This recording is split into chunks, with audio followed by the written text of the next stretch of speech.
Welcome back to New Persuasive Words. I'm Scott Jones. And I am Bill Bohr. And Bill, will we my kingdom for a continuing resolution?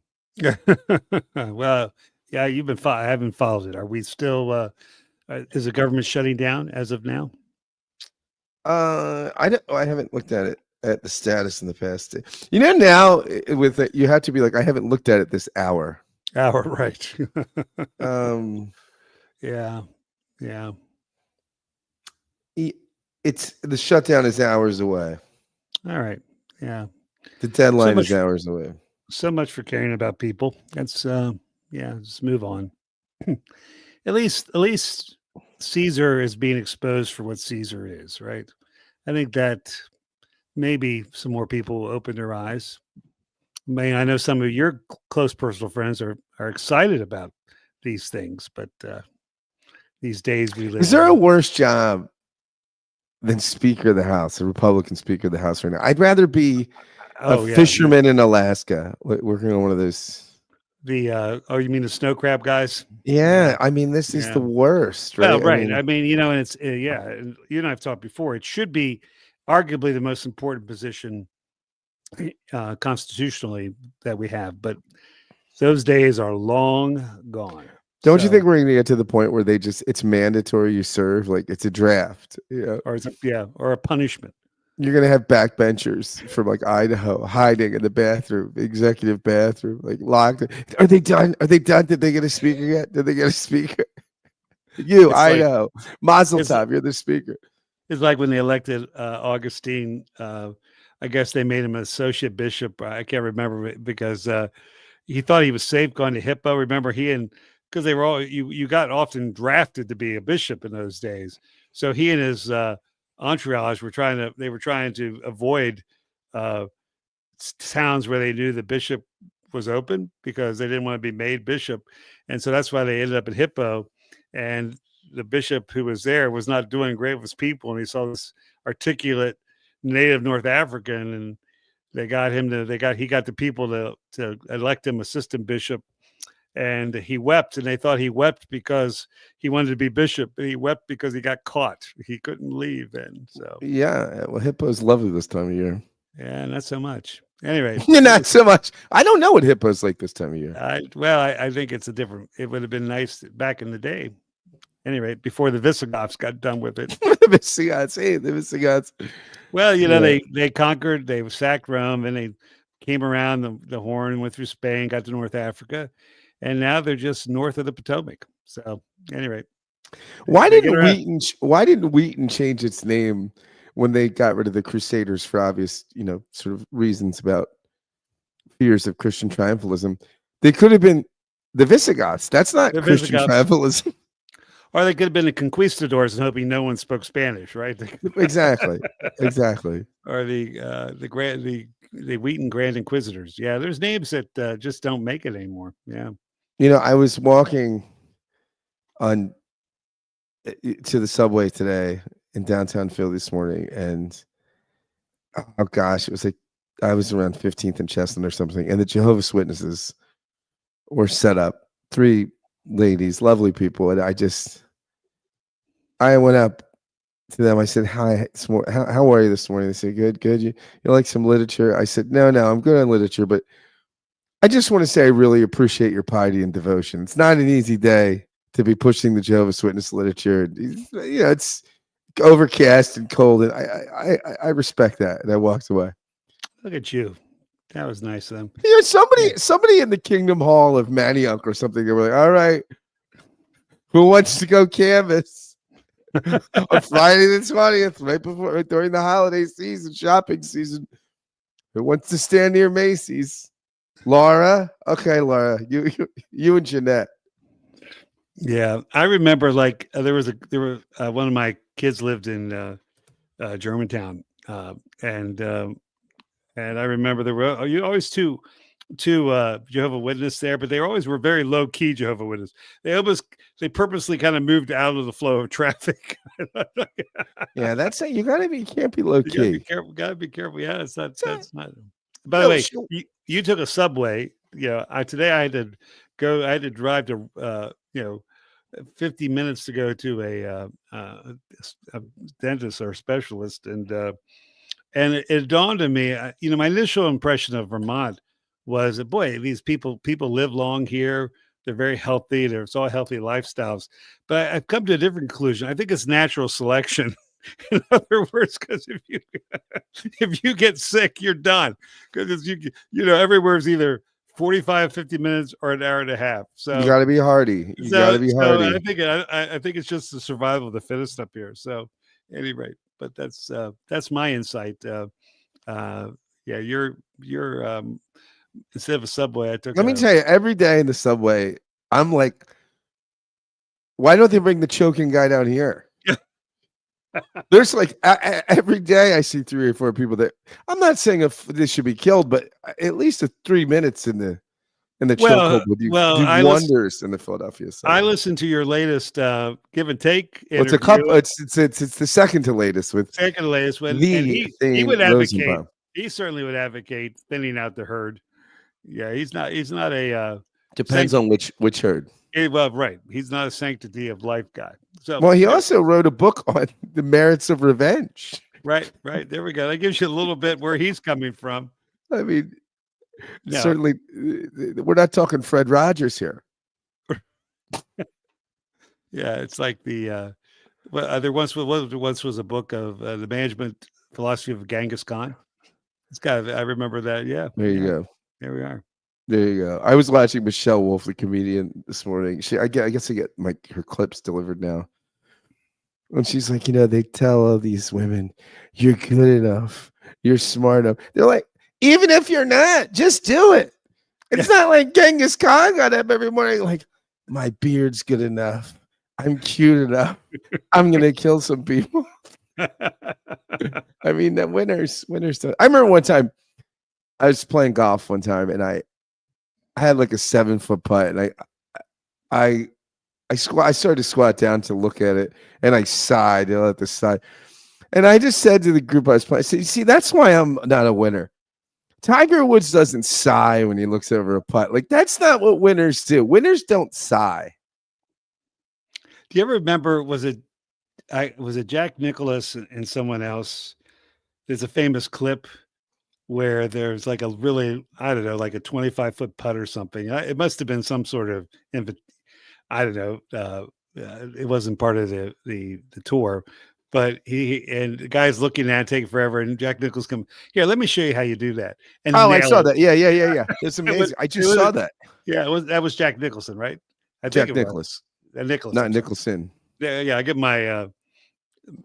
my actors and my golfers mixed up there. Many people do. So before we get into today's topic, should we share the anonymous contribution I sent you this week about the homage to C.S. Lewis? Yes. Right. This comes to us from a. By the way, and this is also this is Scott's penance for his for the Give and Take interview he gave a couple. Hey, we keep it fair. We keep it fair with the show. It fair, right? So this is from a dear friend from college. He's. And you went to a Christian college, didn't you? I did. I went to Messiah College, named after the Mashiach. All right. What was I can't remember. What was Messiah's mascot? The Falcons. The Falcons, right? There we go. Yeah, the Falcons. I mean, they're Anabaptist. Again, I would have been happy to be the Crusaders. Well, I know, but they are birds of prey. Yeah, it's all right. They're not passive as birds. Anyway. No. Yeah. So my could share it on the show. He's a fan of the show. I had a funny thought the other day, but I'm not securely employed enough to share it publicly. You'll catch my source material, which of course is C.S. Lewis. So this is an homage and kind of an adaptation of something from Mere Christianity, I believe. Yes. I am trying to prevent anyone saying the really foolish thing that people often say about him. I support Trump as a great president, but I don't take seriously his aspirations to totalitarian power. That is the one thing we must not say. A man who desired to be president and said the sort of things Trump said would not be a great president. He would either be a lunatic on the level with a man who says he's a poached egg, or else he would be a tyrant in the making. You must make your choice. Either this man was and is an aspiring autocrat, or else a madman, or something worse. You can shut him up for a fool. You can spit at him and indict him as a criminal, or you can fall at his feet and call him Lord. But let us not come with any patronizing nonsense about his being a great president. He has not left that open to us. He did not intend to. Very So clever. this is of course a Lewis is saying this about Jesus, that Right. he's got to either be Liar. a liar, the lunatic, or the Lord. Yeah. Yeah. This is So our anyway, friend. well, a friend who made nameless because we want him to be able to pay his bills and yeah, and he doesn't have the backing of ABC to pay the legal fees. Right, right. They gave $15 million to the that Trump library. yeah. Do you know what Barack Obama's library? I don't think it's completed yet, but do you know what the sticker price on that is? Oh, I don't. It's probably enormous. It's in Chicago, correct? I believe so. Yeah, Yeah, I don't know. $882 million. Yeah. Well, I have been by the George W. Bush Library, and I'm guessing that there was that kind of money spent on it. Not on books, but no, it's huge. It's right on the SMU campus. The Reagan Library has the Air Force One replica in it. That's right. That's awesome. Yeah, yeah. I think that's very cool. That is very good. $882 million. That's a hell of a library. Yeah, I've been to a number of the presidential sites. The Harry Truman one is fascinating. It's like his house. He lived in a very, very modest house. Only president we've had that didn't go to college, right? Right. No, well, only 20th. Did Andrew Jackson didn't go to college? I don't know. I don't think Zachary Taylor. I mean, I think the only 20th century. 20th century. Yeah. I mean, Abraham Lincoln didn't go to college. So the only 20th century, the president of the 20th century, only 20th modern, century. modern president who didn't go to college. Yeah. Lincoln didn't go to college. He was a lawyer. I guess you didn't do it that time. You don't have to go to college to be a lawyer now. You just have to pass the bar. All right. Well, there you go. There we go. So we're grateful to our listener, and just keep the contributions coming. Yeah, no, it's one of our most recent, a couple of our best ones. Matt Milner reached out to us. That was great. We had our listener reach out to us, and it's very helpful. By the way, we don't, one of your friends and colleagues who remain nameless, who was, it's funny, you sent me a copy of him saying negative things about the David Brooks editorial. I've had two of my members independently send me a link to that editorial today. It's just interesting. I mean, here up in Vermont, and they both said this. This has been it was echoed their own journeys over the last couple of years. Why don't we put that editorial in the queue for next week? We should. We have one other thing in the queue. Yep. Yeah. So it's just interesting. I mean, I glanced over it, and but it was funny that two of my members felt moved to, and one of them said, "I want to get together and talk to you about it." So, again, it's paying the bills. Well, it's it's always good to be reminded that different things touch people in different ways. For instance, I'm the only one I know that watches Zora the Gay Blade over and over again. Yeah, right. Yeah, not many. Deeply moved by that movie. That's beautiful. That's the great line. There's no sin in being poor, only dressing poorly. Yeah. So here we go, Bill. I was thinking about this. Today's topic came to me because, well, I went to see Gladiator 2 this week, which I'm in a recession budget, but it was a six. Even though we're not in a recession, I'm personally in a recession budget. I'm in a depression budget. But I went to see Gladiator 2 at the local theater because it was $6.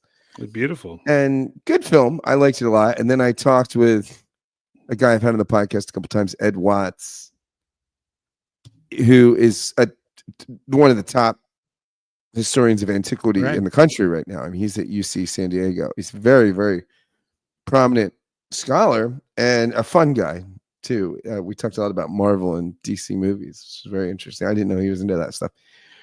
But he had a student because I was asking him. There's a scene where they're doing a water scene, a water combat scene in the Coliseum, and they have boats and everything. Like they're fighting on boats, like a simulated naval Right. battle. Right. Right. They used to flood them, and yeah. And there were sharks in the Coliseum. And I was asking, I mean, they did have hydraulics and they could put water in, Right. but I said, were there really sharks? And he said, no, I mean, you can't have sharks. They just haven't had you transporting them out for whatever reason. They So, would not have had the technology to simulate the seawater like the like, aquariums, no, right? Yeah. they would need like Israel, but they would need resalination.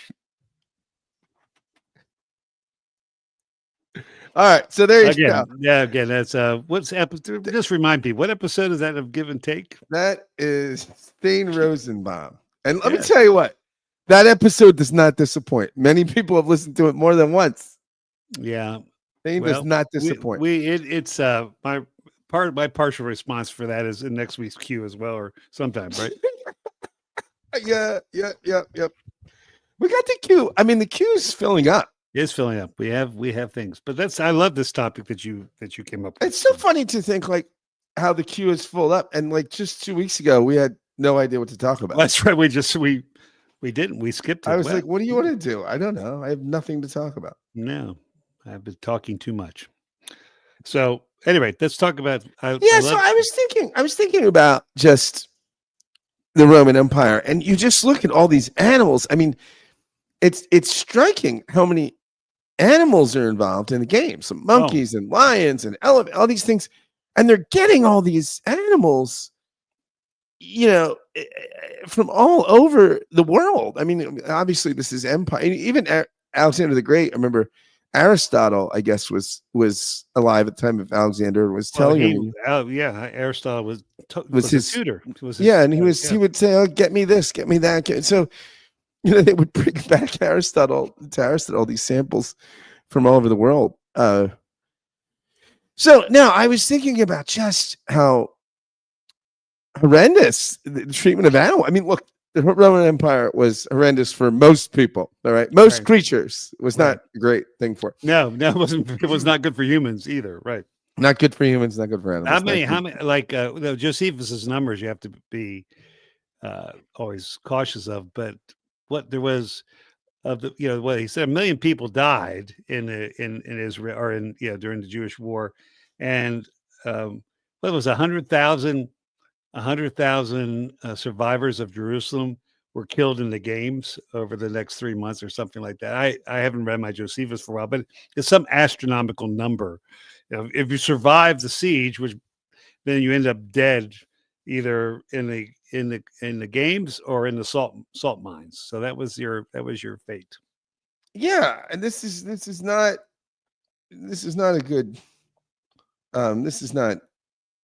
Yeah, not for the faint of heart. Not for the right.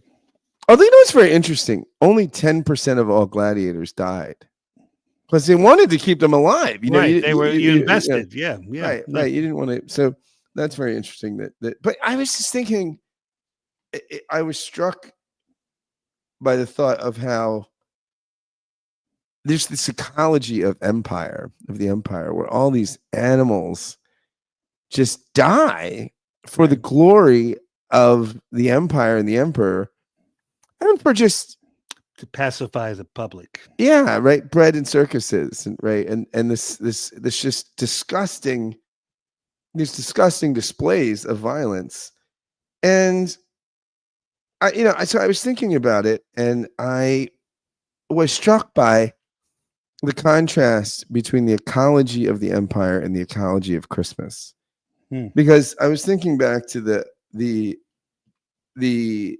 hymn I love, Carol of the Birds, right? Which is this wonderful um, a Christmas song, which is all these birds. It talks about these birds, and the nightingale's doing this, and this bird's doing that, and they're all celebrating. All these birds are celebrating the birth of Christ. Yeah, yeah. I just read an excerpt from a John Henry Newman sermon, and it was a Christmastide sermon talking about the eternal spring, the hope of the eternal Mm. spring that comes. Yeah. No, and one of my favorite stories is the first living nativity, St. Francis of Guiccio, and I guess that's how you pronounce it.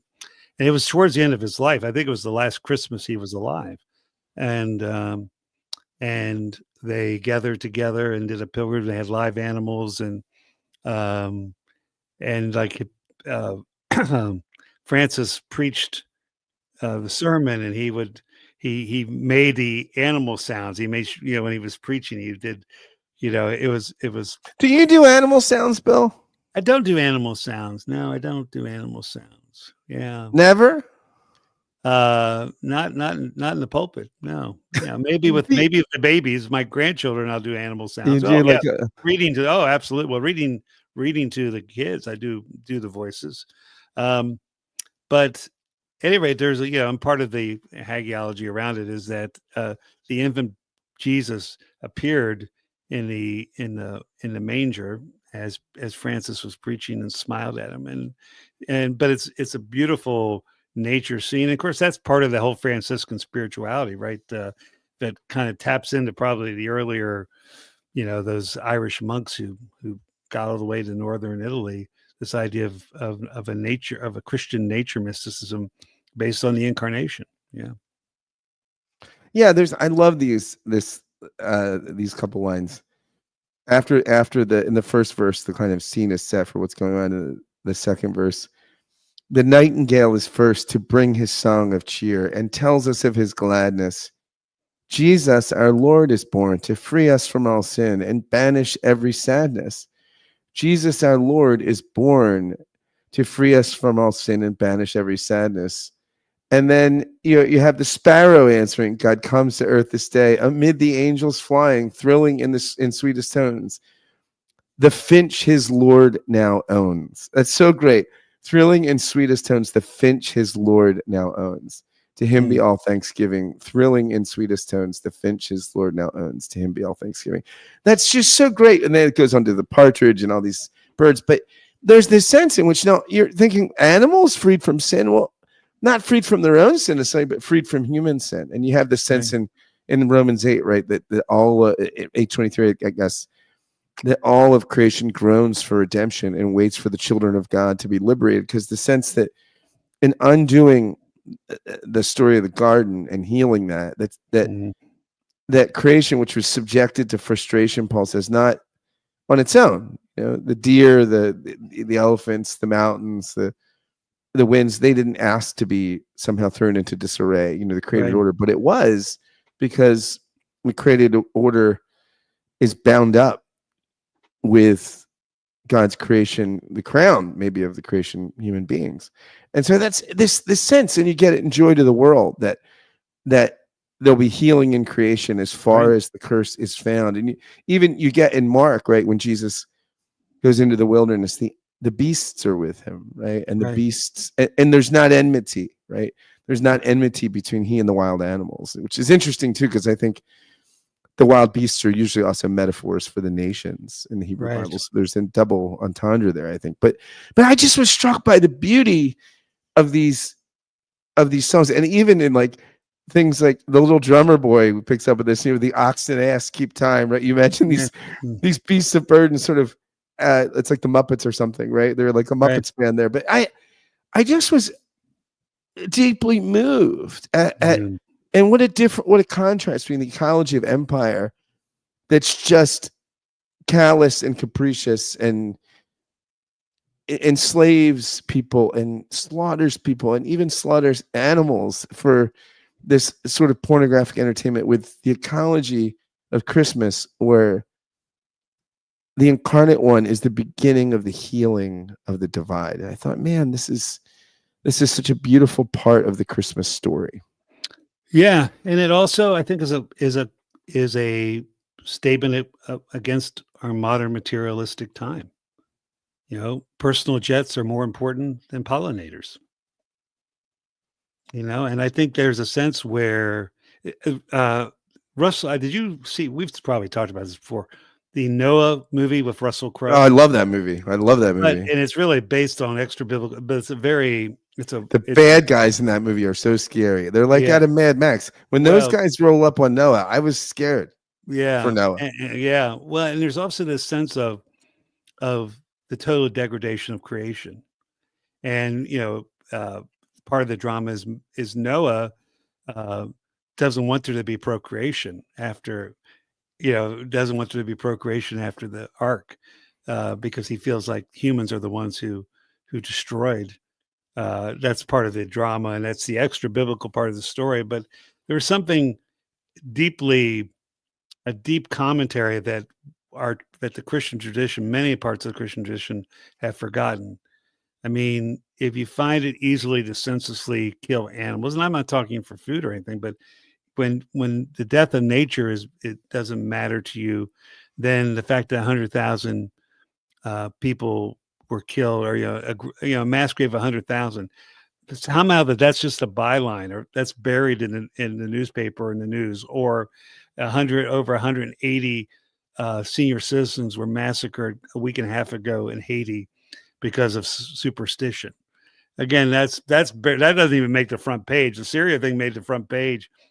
I mean, it's all tied together, right? It's all tied together with a failure to understand, even when we have to sacrifice nature for our own well-being, the connectedness. I come from West Virginia, so my grandparents hunted, my grandfather hunted to help feed the family. I mean, that's how they could afford protein.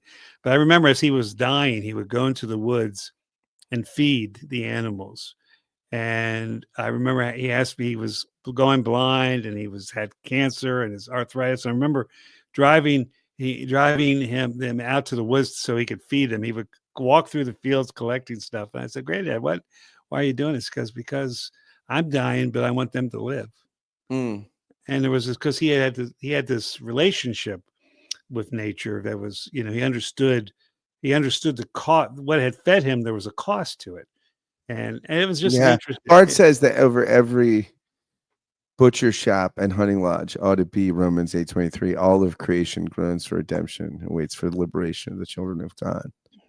Yeah, and just understand that, and I think that's the fact that we're disconnected from cost and cause and effect, and this idea of I love again the Franciscan, this idea, that we are co-creatures.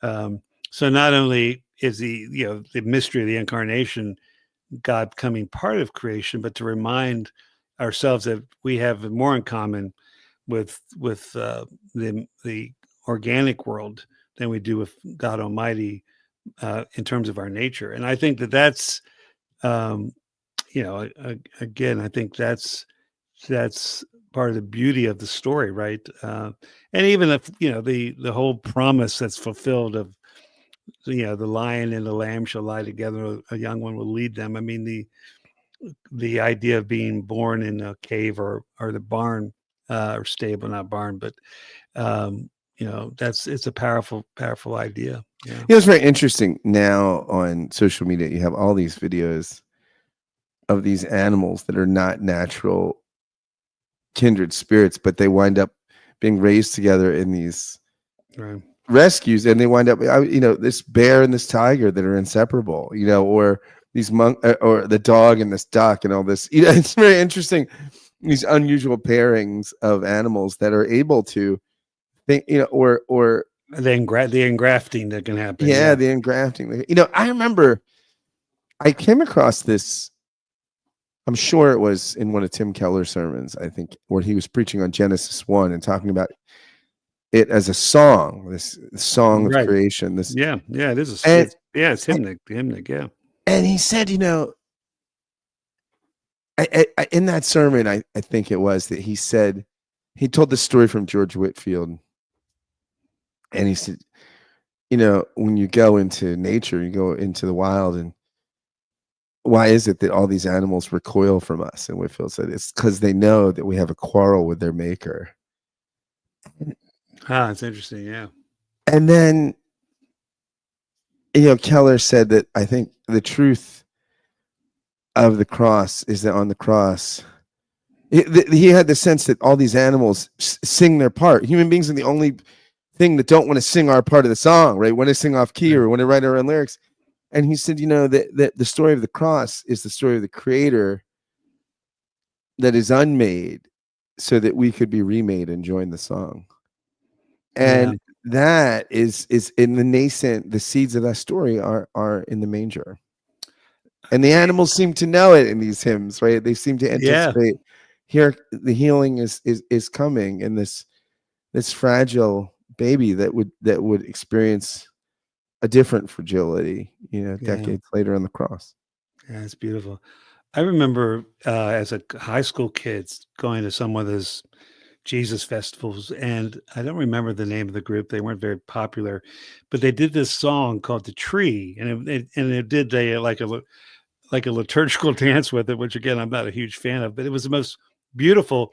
So it's this tree, and it talks about how lovely this tree was, and then the tree is chopped down, and it becomes the cross, and how its last act is to hold him as he dies, and this idea of the integration of creation weeping with the world.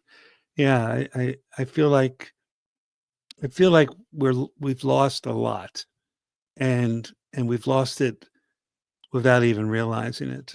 And um, I think that's part of the tragedy of the 21st century. So I mean, there is hope, right? I mean, there's hope, and this Christmas. I mean, it's just remarkable what we can do with technology and other things. And maybe Right. if